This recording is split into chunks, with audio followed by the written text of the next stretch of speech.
Well, when we evolved the ability to rationalize and have this sort of consciousness, the storyteller was born. And with the story, we also can activate through abstraction our sympathetic nervous system, right? The fight or flight response when there's a threat that we sort of need to focus on and our body needs to become momentarily optimized to be able to deal with this threat. That's something that from an evolutionary standpoint was very functional. Adrenaline, awareness, all those different things.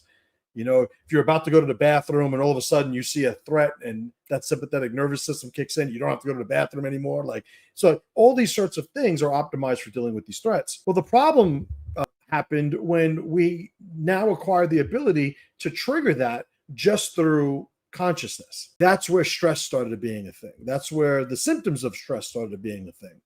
Because just like we have a means to activate that system, we also have a means to deactivate that system, the parasympathetic system.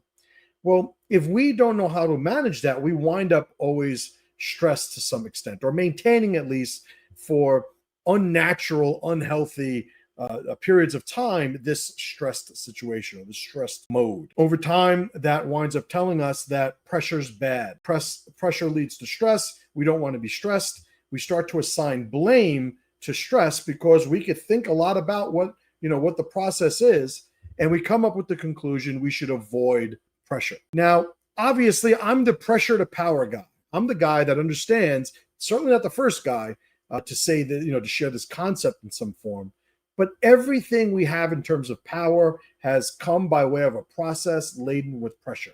That's the way it happened. No pressure, no power.